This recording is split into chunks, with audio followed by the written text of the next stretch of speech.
lunch with us. It's great to see everybody. So we're going to discuss today GM's approach to the GP Retain programme, and that's about how we retain the doctors that have trained within our area. It speaks very nicely to our grow our own priorities. So without further ado, we'll formally introduce ourselves. Shall I start, Kerry, as my pictures first? My name's Jill Tong, for those of you who don't know me. My background probably relevant to this was I used to be one of the GPST TPDs in Pennine, but really what I'm here with today is I'm the clinical lead for GM Training Hub, who's delivering on the GP fellowships. And my name's Kerry Porter. I'm the Primary Care Workforce Programme Manager for GM.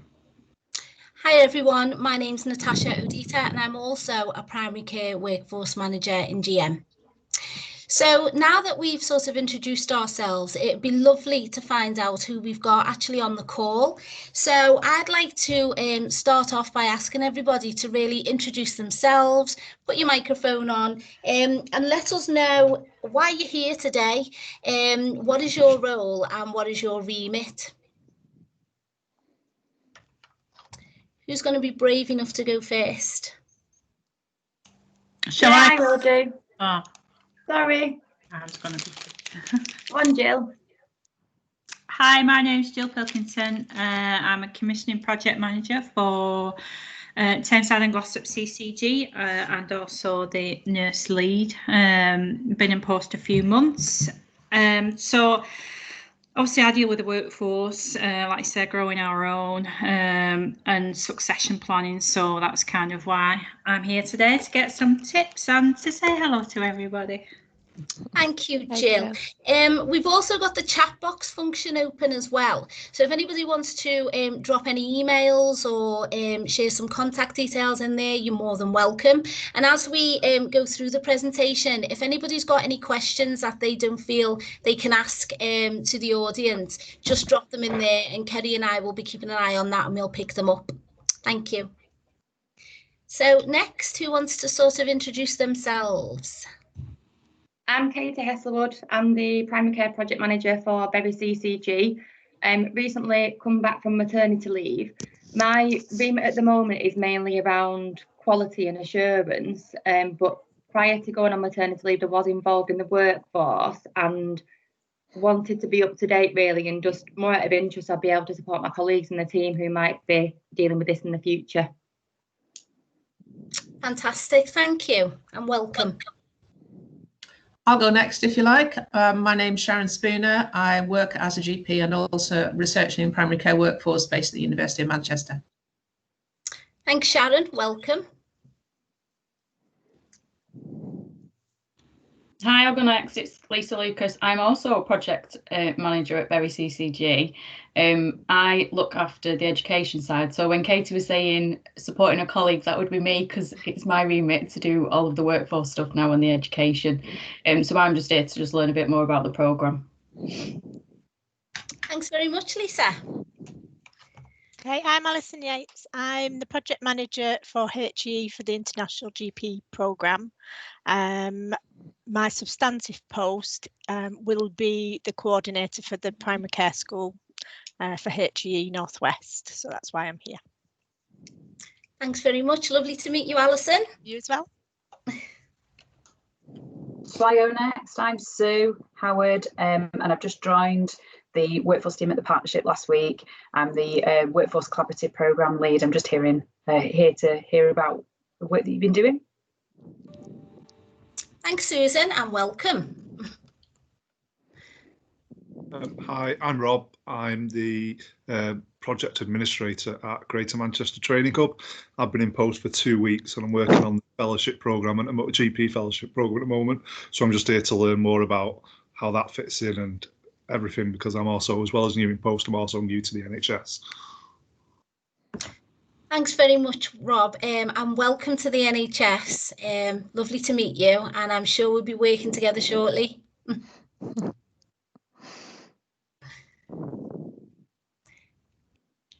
Is that everybody? Has everybody been able to introduce themselves? Sorry, I haven't been, but I'll keep it brief.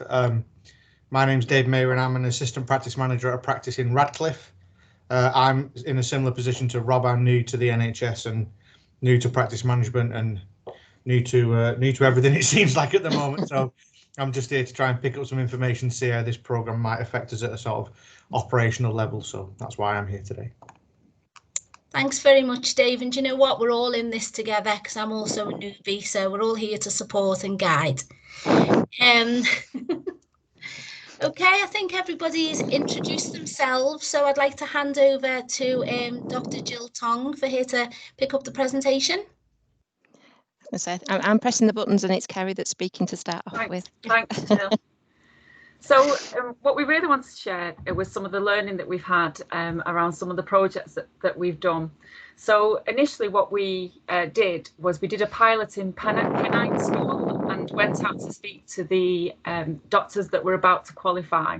There are 7 schools across GM, and following the pilot within the Pennine, the latter end of last year and the beginning of this year, we then went out to every GP school, so that's 7 across Greater Manchester. And when we went out, we asked the training programme directors what content they wanted. We were quite clear that we wanted to share with the doctors the opportunities that were going to be available within GM, so those GM offers. We also wanted to share what the localities were doing because they had been funded to deliver local GP retention programmes. And then, of course, there was the national and regional opportunities that they would be able to link into, which some of those Jill's going to pick up on in the slides later. And then the other opportunity was to share the HEE offers, particularly around the HEE fellowship programme and the GP retention scheme, because even though doctors might not be thinking particularly about the retention scheme in their early career years, it's nice that kind of when they get to that position that perhaps they might want to reduce their sessions, that something pings in the back of their head that goes, goodness, I remember that occasion when somebody came to speak to us, and I know there's a scheme that's out there to help support us. And really, really importantly, to have a point of contact within Greater Manchester. So you do the next slide, Jill. So we actively asked for feedback from those doctors that were in their first year post CCT, and we asked them what was it that would help retain them within Greater Manchester. They were pretty clear that they didn't want to work full time, that the number of sessions was really important to them, and as a maximum they were probably looking at about 6 sessions. They then wanted a more of a portfolio route, so they didn't want their entire working week to be at the coal front, so to speak, delivering those services, that they wanted to have flexibility in their role. And it was quite insightful because when we did this survey back in the latter end of 2018, kind of what they wanted in terms of when they qualified was to maybe find their feet, and that lent very well to that they wanted to take up locum posts. But actually, when we've reissued that survey out with them this year, that's dramatically changed. They really want now more of a salary position to have that security. That might change when we kind of come out of COVID, who knows, but obviously it's great to kind of keep that sense check. They also said to us that they felt really protected while they were in their training position, and then once they were qualified, all of those points of contact and those networks they felt fell away, and that they really wanted an understanding of where they could find that support once they were qualified, particularly from their peers, as well as having one central place in order to identify information. So that helped us in order to shape the plans that we wanted to take forward, and also to respond to them in order to retain them. So the initiative that we developed that were very much formed from their feedback, the Immigration and Tier 2 sponsorship licence, some of you might not be aware of this, but when the ST3 is within their training programme, that sponsorship is held by HEE. But once they're qualified, they actively need to find a practice that holds that sponsorship licence. So within GM, when we started the work, we started with 3 practices that held the licence. We're now up to 65, and that's something that we want to continue. We want to expand that going forward. We're really not clear what's going to happen with Brexit, whether those individuals coming from the EU will need a sponsorship licence. So we want to future-proof ourselves, basically. We also think that it's a really positive that we do a rolling programme going out to the GP schools to have that conversation. Like I said in the previous slide, the training programme manager helped shape that. So it was a little bit different right across Greater Manchester. Some areas wanted us to be involved in doing some draft interview techniques, as well as delivering the content that we felt that the ST3s needed to know about. So we now have a rolling programme, and we're very much supported by HEE, which we're very grateful for. We have developed some general practice educational podcasts that not only reaches out to the ST3s as they're newly qualified, but right across the system. And that's bite-sized information that attracts CPD points that people can listen to at any point or any time. So there's a link to that at the end of the slides that you can pick up on. First 5 groups, really important, responding to that peer support. And again, Jill will pick up with the first 5s in terms of the fellowships. So that's something that is being expanded right across GM. Supervision for non-medical prescribing, we're extending the programme so that we can ensure that those supervisors have the protected time in order to support those non-medical prescribers. And that's potentially a role that the newly qualified doctors can participate in. We also are looking at group consultations, which I have to say has changed. It's now to respond to the virtual world that we need that we're currently in. It's more around video group consultations, and what I will say is that's evolving. And as we get the learning from that, we're quite happy to share that with you. The fellowships, portfolio opportunities, again, Jill will pick up in the later slides. The GM Workforce Bank. Now, this is quite interesting. So in one way, it speaks to doctors wanting to be a locum. The Workforce Bank was developed at the start of COVID so that practices could reach in with a consistent offer. And the Workforce Bank at the moment stands at just short of 400 doctors that are all fully onboarded, with another 300 that are looking at their making sure that all their documents are up to date. This is something that's going to be, we're quite sure, be used to support the mass vaccination programme going forward, because that's the doctors that are telling us that have clinical capacity outside of their core general practice role, if they have one. And then the matchmaking service. So this is something that we've started this year. We think that it's something that we want to continue. We basically now have 51 salaried GP roles across Greater Manchester. 12 have been filled to date, and it's something that we want to develop. So what we've been doing is we reached out to the ST3s and said to them, if you're looking for a salaried role, let us know. And we've been doing that matchmaking over the last couple of months. And I think it's really important because this year is an unusual year where doctors are qualifying at different times, that they're able to link into that matchmaking service. And the matchmaking service is also linked to the GM Primary Care platform, which is on the next slide. And the GM Primary Care platform was to respond to the ST3s where they're telling us they want one central point of contact in order to access information. So next slide, and we'll just give you a little tour of the careers website.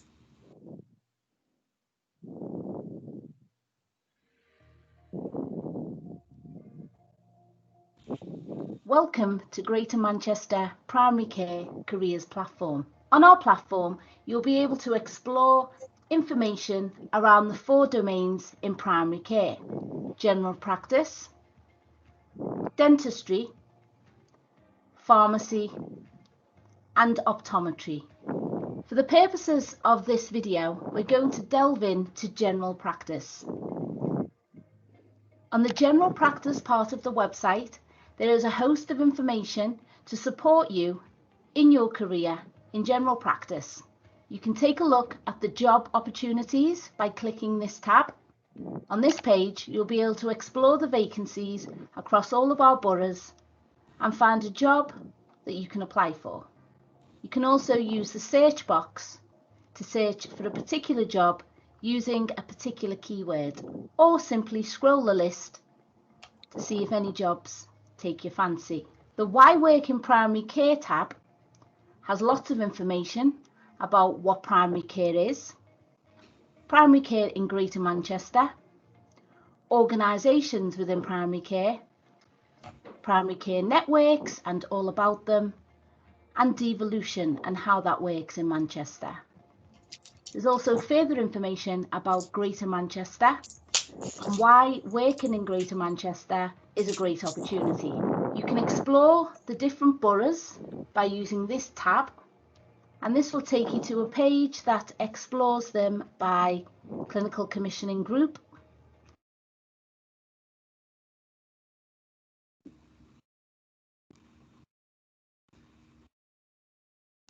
Oh, Jill, I think we need to put your sound on, your microphone on. Oh. Courses and support offers. The events section will keep you up to date with news, courses, events, and anything concerning your particular domain. You can scroll through the events by using the calendar and selecting an event that you are interested in. Okay, brilliant. Thanks for that, Natasha. So just probably of interest to Dave, there is actually a section on there where you can post a vacancy directly. So whilst it links to NHS jobs, that might be of interest to you to post any vacancy that you have, and for your peers as well. So before we move on, has anybody got any questions in relation to any of that content that we can answer? No problem. So we'll move on to Jill's slide. Okay, folks, so I'm just going to do a whistle-stop tour of the 2 clinical fellowship offers that we've got going for the GPs, the newly qualified GPs. It is a bit confusing, and Kerry and I spent the whole of last year trying to explain it to the GPST3s as they were finishing the training, so there's no hope for us really. But the 2 fellowships out there are the NHSE General Practice Clinical Fellowship, which is new to practice programme, which is the one that I'm leading on, and there is also the Health Education England post-CCT fellowship. I'm going to give you an overview. I'm not leading on the HEE one, but I'll give you an overview so that if you're talking to any of the GPs and suddenly realise that they're talking at cross purposes, you'll have that basis of the understanding behind it. So the post-CCT GP fellowship, the HEE one, is basically funds 2 sessions per week for developing clinical and leadership skills. They get an educational bursary of £5,000. Full-time for this is classed somewhere between 9 and 10 sessions a week. It's a 12-month programme, and it's GPs only within the first 5 years of post-CCT. CCT is completion of certificate of training, so that's when they finish their GPST3 year.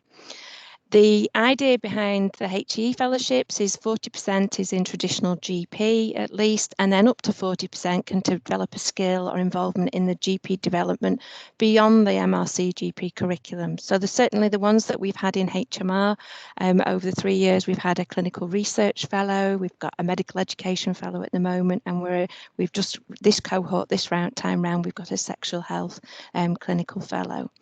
There were 56 of these posts across the Northwest. We had to submit applications for them, so that process has happened, and we've managed to get 25 of those across GM. Covering the whole of Greater Manchester. And I think some of those are filled and some of them are about to go out to advert. As far as the NHSE General Practice Fellowship, this one is very much about new to practice. So it's within the first 12 months of being qualified. This is what's mentioned in the NHS long-term plan and the update to the GP contract. And the idea is it's open not only to GPs, but also new nurses to general practice.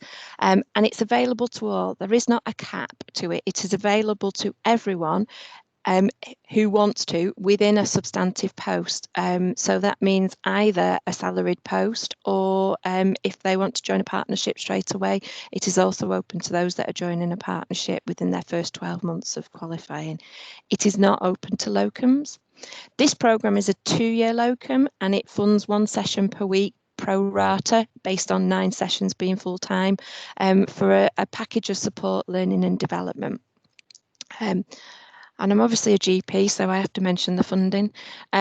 So the funding that's behind this is reimbursement to the employer for 1 session per week, and that reimbursement is 7,200.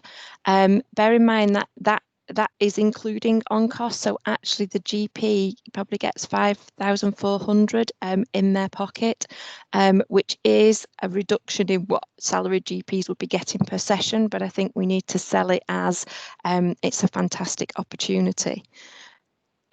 So the framework is basically, NHSE asked us to develop these 3 components, and it's quite a busy slide, and I'm going to break it down on the next few slides, but I just wanted you to get the overview of the whole programme. So there's a support and network element, which is the first sort of chunk.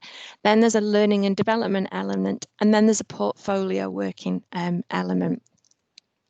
So with regard to the sport and networking, the introduction, we want all practices to do an induction program, which I think most practices do anyway as the norm. You know, the essential things: where's the loo, where's the kettle, how to access the computer system, how to use the computer system, meet the team and interact with the team. I think that's the basics of what we are asking. Anything above that is fantastic. An induction to the PCN, meet the CD, be involved in the PCN meetings, start to understand that wider primary care, because often when they've done their GP training, they've been quite insular in their training practice, and it's only the gifted and talented that have probably ventured to accompany their trainer to the PCN meetings. So it's getting them to understand that wider picture.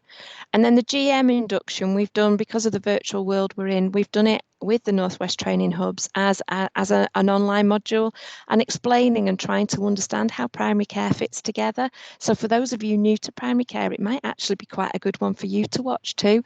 And it explains what PCNs are, it explains what HEE is, it explains what all these acronyms that we use and how it all fits together. Oops.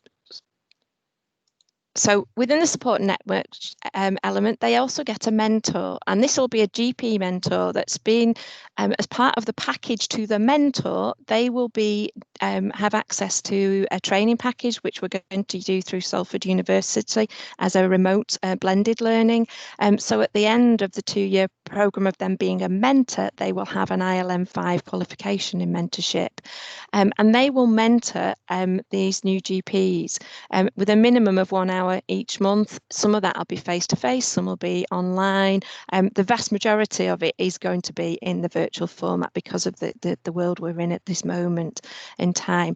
But the idea is that this is someone outside of their practice, outside of their appraisal process, that can just support and help them develop and help them to understand that wider workforce.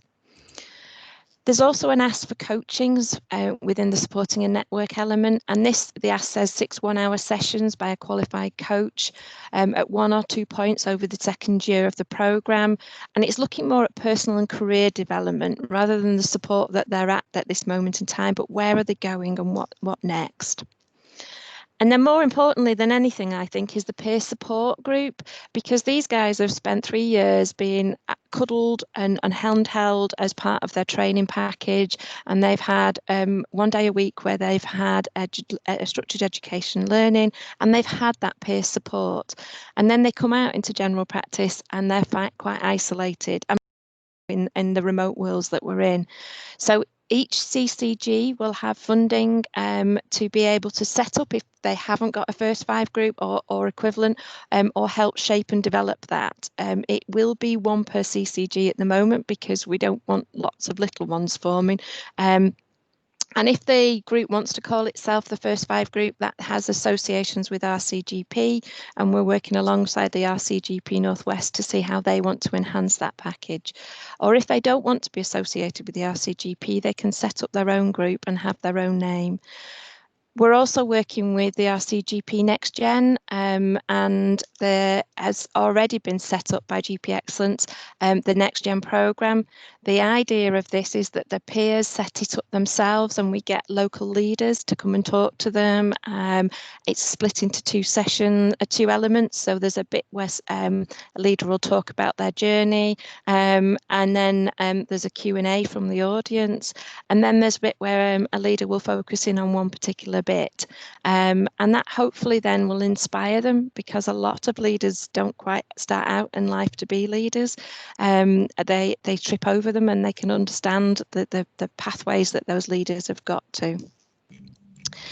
The learning and development element has 5 elements that we have to deliver on. So as you can see on this slide, there's practice management, leadership, QI, mentor supervision, coaching, and remote working. And we're slightly different in GM than the rest of the Northwest, where we have decided we want to set up podcasts and then masterclasses. I know from when I was delivering training with the GPSTs, if you mentioned leadership, they'd all gaze over, and you had to hide it to get them to engage with it. But the idea with the podcast is they'll get bite-sized bits about all these areas, and then that will then link into a masterclass if they want to develop something further.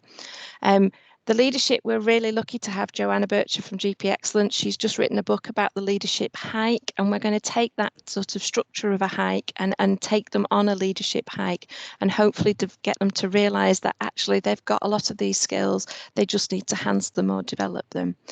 The supervision, GPs are a little bit behind when it comes to supervision and training.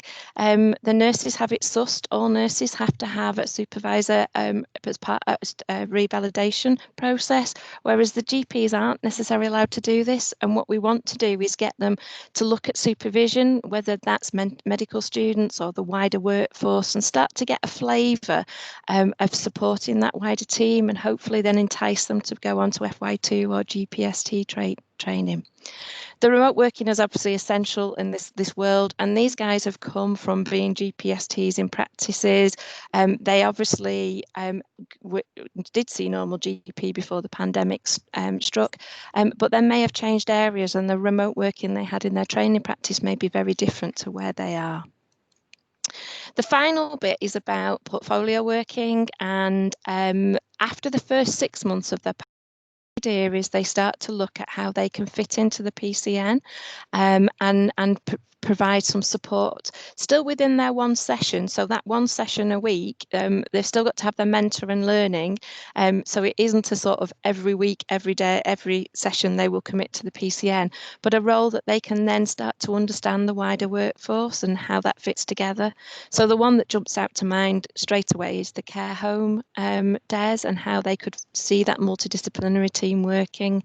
But certainly with one of my PCNs, one of our new GPs wants to develop a sexual health, and so looking for her about getting the qualifications and being involved in the LARC Les service is something that we're looking at.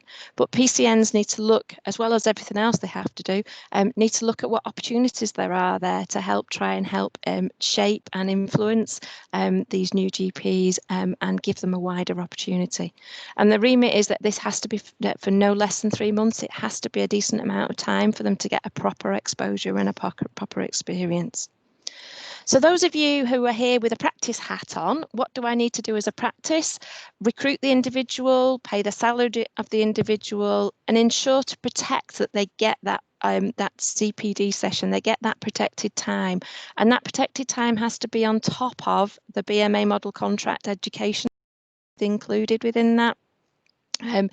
Make sure they have that opportunity to be released to help support your PCN, and also support that supportive environment for them to be able to come up with their ideas and share them in practice, but also how to sort of participate in the whole programme. For those of you with a PCN hat or a CCG hat, it's looking at what your workforce and skills profile need. How can this programme enhance those? Can you be a flexible employer to support the programme? What are the PCN skills needed for the future to meet those goals? Do we know what they are at this moment in time? And what are those reciprocal portfolio working arrangements that you and the PCN would benefit from, and how they may shape them? Conscious that we are in this pandemic that we can't get out of, and obviously I've mentioned before, there's new ways of working, but actually that makes us quite isolated. So as an established GP, I have my networks, I have my support systems in place, but I do find I'm spending more time in my room on my own than I used to when everyone would congregate, and we don't sit and have the coffees and the chats we did. And if we do, we're spaced out in a room with a mask on. So the dynamics of the pandemic have really affected. The peer support is essential, as is the mentoring for the obvious reasons. But likewise, the learning and development, those skills that are within that are probably skills that they really need to pull on at this moment in time. And these guys missed their third term of teaching because of the pandemic and because it was cancelled. And that was often the term where we did those leadership and those resilience things. So it's really important that we pick these guys and make sure they have got the resilience. And the realization that actually the world we're in at the moment isn't the real world of general practice. You know, we do know that there is a lot of burnout. There's a lot of flagging at the system. The GPs are at their knees, and not necessarily for the reasons that people think they are. And so it's making sure that these guys realise that, yes, we'll never go back to the old general practice, that there will be positives that come out of this. But actually what they signed up to 3 years ago when they came on to the GP scheme is very different to what they've got, and how we make sure that they are supported in that. So we've launched this today. Rob has sent out these 2 flyers that have gone all over GM. So we have a webinar next Wednesday evening for those GPs who are thinking of wanting to join us.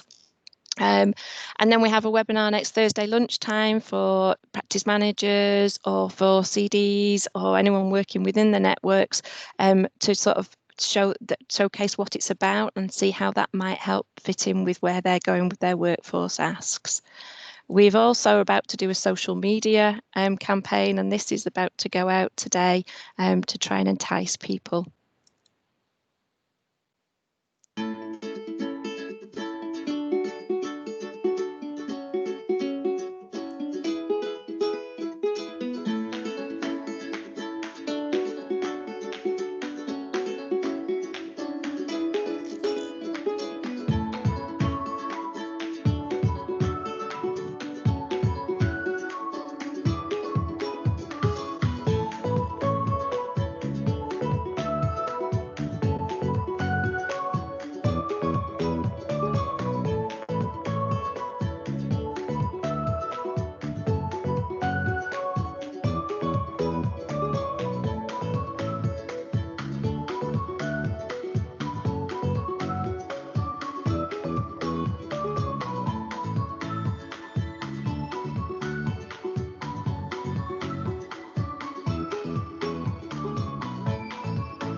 No, hang on, press the wrong button. So as far as contact details, all the information is on the GM Training Hub website, and that's the generic email address for any queries. Just to do a quick promotion about the GP Supporting Mentor Scheme. So that's for established GPs. We will train you to an ILM5 level. Obviously, it's to support this programme. They must work a minimum of 3 sessions a week, plus an additional mentor session per week. So they have to commit to 1 mentor session a week. The idea is that you don't reduce your clinical sessions to do this. It is about adding it on.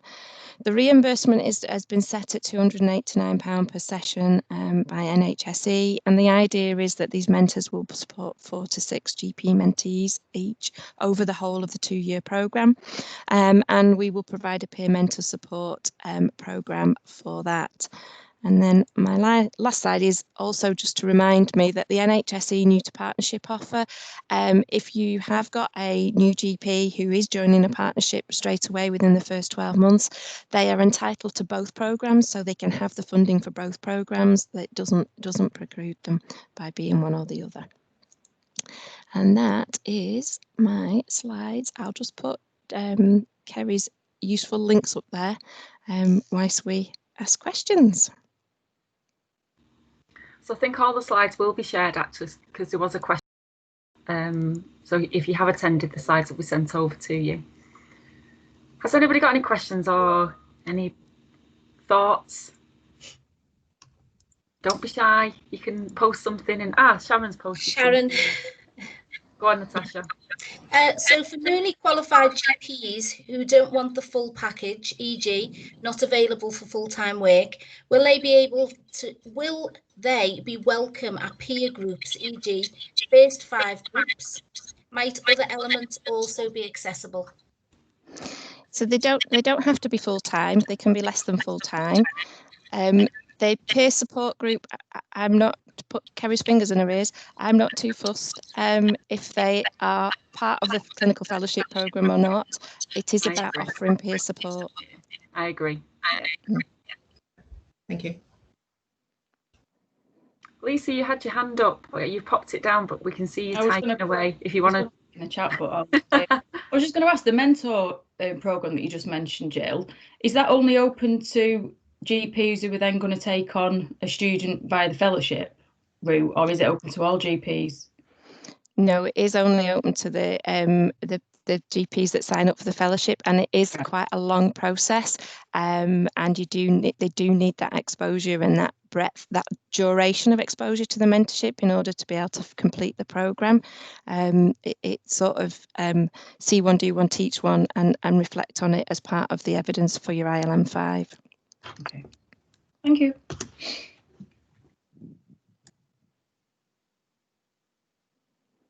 Anybody else got any questions or want to share what they're doing with it within their area to try and retain our GPs?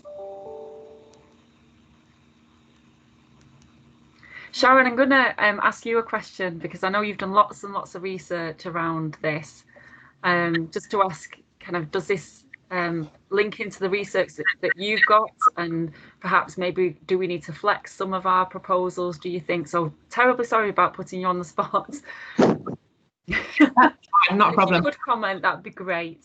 Yeah, I think what particularly struck me was what you said about your survey, about how many hours people want to work and about how they want different forms of working.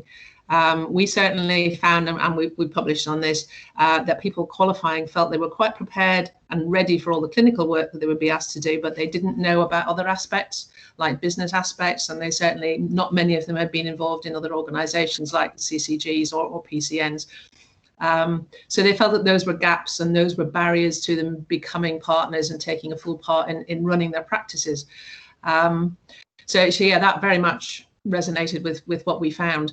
I think what we don't know is how, if they only want to work 6 sessions in general practice, how much experience are they going to get of what it is to actually be a GP at an early stage? And I know that some GP leaders have expressed the view that actually young doctors would be better to concentrate on learning how to be GPs with their patients before really diversifying too very much.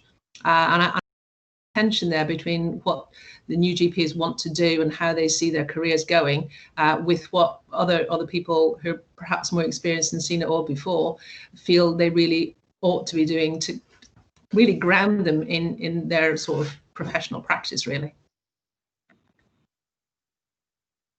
That's really interesting. Thanks, Sharon. Has anybody else got any other comments or would like to ask a question? No? Okay. Well, thank you so much for your time today. We're really grateful that you've taken the opportunity to join us. We hope you found it useful. There is a survey in the chat. If we'd be very grateful if you could give us some feedback. And I suppose all that's left to say is have a nice rest of your day and a great weekend, because it's Friday, isn't it? Hooray! We made it, everybody. Thanks, guys. Thanks, everyone. Thank you.